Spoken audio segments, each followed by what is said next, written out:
আর তুই বোম ধরে প্রশ্ন কর, আমি ওটা করতেছি। দুইটা দুই হাতে দুটো ধরা হবেন না কইতেছি কোন সিমিতে ঢুকে ভালো করে আরো দিন ওই সামনে যায়, দেখে নেই কারণ এনে কাটা ওই দিকটা যায়, ওই সাইড যায়, ওই দিকটা ওই সাইড তুই ওর মধ্যে যাবো না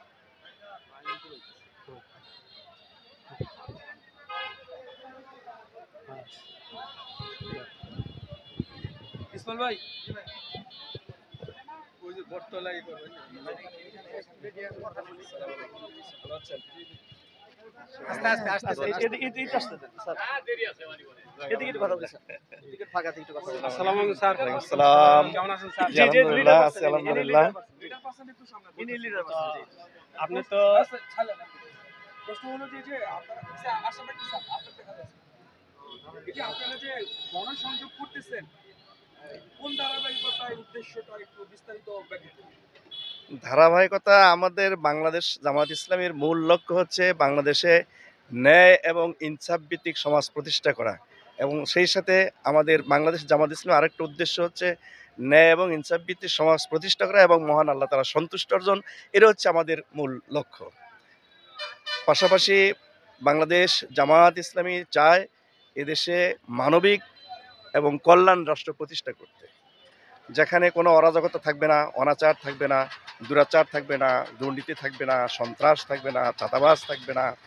আমরা চাই এরকম একটি সোনার বাংলা করতে। আসলে সত্যিকার অর্থে আমরা যদি পৃথিবীর মানচিত্রে দেখি বাংলাদেশকে, বাংলাদেশ সত্যি সত্যি একটি সোনার বাংলাদেশ, সুজলা সফলা শস্য শ্যামলা সোনার বাংলাদেশ।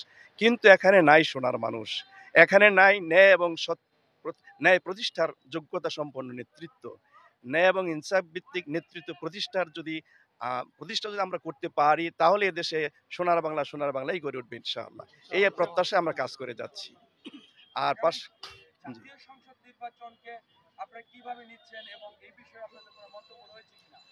হ্যাঁ, জাতীয় সংসদ নির্বাচন আমরা চাচ্ছি এদেশে গণতান্ত্রিক পদ্ধতিতে একটি নির্বাচন হোক, এবং সেই নির্বাচনের মাধ্যমেই জাতীয় নির্বাচনের মাধ্যমে একটা গণতান্ত্রিক সরকার প্রতিষ্ঠা হলেই আমরা এই দেশটা একটা স্থিতিশীল পরিবেশ তৈরি হবে বলে আমরা বিশ্বাস করি। এবং পিআর পদ্ধতি, এটা তো আমাদের নির্বাচনের দাবি। আসলে এখন পিআর পদ্ধতিটা একান্তই প্রয়োজন, কারণ হচ্ছে আমরা একসময় কিন্তু কেয়ারটেকার সরকারের নির্বাচন পদ্ধতি আমরা চেয়েছিলাম, যেটা বাংলাদেশ জামাত ইসলামের পক্ষ থেকে চেয়েছিল। আর এটা একসময় কতিপয় ব্যক্তি এবং দলীয় সংগঠনের পক্ষ থেকে এটাকে বিরূপ মন্তব্য করা হয়েছিল। তারা মনে করেছিলেন যে না, দলীয় কি বলে কেয়ারটেকার সরকার পদ্ধতিতে যথাযথ নির্বাচন সম্ভব নয়। কিন্তু পরবর্তী দেখা গেল যে 91 নির্বাচন, 96 নির্বাচন, 2001 নির্বাচন সেটা কেয়ারটেকার পদ্ধতিতে হয়েছে। ঠিক এবারও বাংলাদেশ জামাত ইসলামী চাচ্ছে পেয়ার পদ্ধতিতে যে নির্বাচন, এই নির্বাচনের সুফল তখনই আমরা পাবো যদি আমরা সত্যিকার অর্থে পেয়ার পদ্ধতি নির্বাচনটা বাস্তবায়ন করতে পারি। এখন এটা আসলে বাস্তবে মানুষ উপলব্ধি করতে পারছে না। একসময় যদি আমরা সকলের সহযোগিতা নিয়ে পেয়ার পদ্ধতিতে বাংলাদেশে নির্বাচন হয়, তখনই মানুষ উপলব্ধি করবে।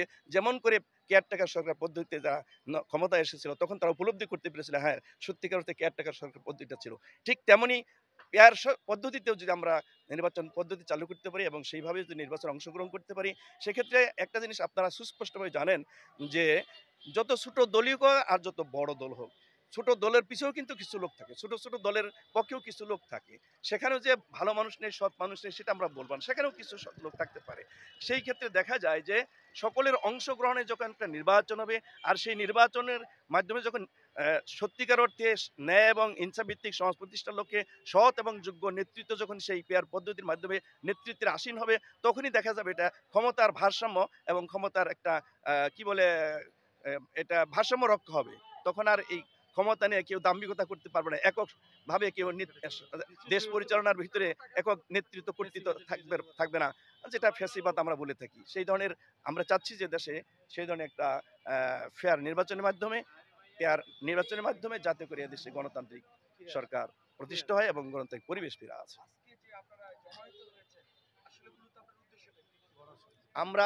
আমরা এখানে একত্রিত হয়েছি, মানুষের দ্বারে দ্বারে যাচ্ছি, এদেশের মানুষের কাছে কাছে এই আওয়াজটি পৌঁছে দিতে চাচ্ছি যে ন্যায় এবং ইনসাফ ভিত্তিক সমাজ প্রতিষ্ঠার দরকার। সত্য কি বলে সৎ এবং যোগ্য নেতৃত্ব প্রতিষ্ঠার লক্ষ্যে আমরা কাজ করে যাচ্ছি, মানুষের কাছে পৌঁছে দিচ্ছি যে দেখুন 54টি বছর আমরা এই দেশকে পরিচালনা করেছি, কিন্তু এখন পর্যন্ত এদেশের মানুষ নিরাপত্তা বোধ করছে না। এখন পর্যন্ত রাস্তাঘাটে মানুষ চলাচল নিরাপদ বোধ করছে না। একজন শিশু সেও নিরাপদ বোধ করছে না। একজন শিক্ষক সেও নিরাপত্তা বোধ করছে না। এমনকি একজন শিক্ষার্থী যে স্কুল কলেজ ইউনিভার্সিটিতে যাচ্ছে, বাবা মাও সবসময় চিন্তিত থাকেন আমার ছেলে কিংবা মেয়ে কিংবা শিক্ষার্থী নিরাপত্তাহীনতায় ভুগতেছে কিনা। এই যে একটা পরিস্থিতি, অস্থিতিশীল পরিবেশ, এই অস্থিতিশীল পরিবেশ থেকে দেশকে হেফাজত করার জন্য বাংলাদেশ জামাত ইসলামী মানুষের দ্বারে দ্বারে যাচ্ছে, এই কথাগুলো মানুষের কাছে পৌঁছে দিচ্ছে। সৎ এবং যোগ্য নেতৃত্ব প্রতিষ্ঠার মাধ্যমেই এদেশে শান্তি প্রতিষ্ঠা সম্ভব। এখানে আপনাদের দলীয় নেতা কর্মী এবং জনসাধারণের উদ্দেশ্যে কোনো বক্তব্য অথবা কোনো মেসেজ রয়েছে কিনা আপনাদের? অবশ্যই আমাদের মেসেজ রয়েছে। সেটা কি? আমাদের মেসেজটা হচ্ছে সর্বোপরি দলমত নির্বিশেষে সকলকে সাথে নিয়ে বাংলাদেশকে আমরা ঐক্যবদ্ধ বাংলাদেশ গড়তে চাই, ন্যায় এবং ইনসাফ ভিত্তিক সমাজ প্রতিষ্ঠা করতে চাই। একটা মেসেজ আপনাকে দিতে চাই, এটা আমার উপলব্ধি থেকে বলছি। সেটা হচ্ছে যখনই যে দল ক্ষমতায়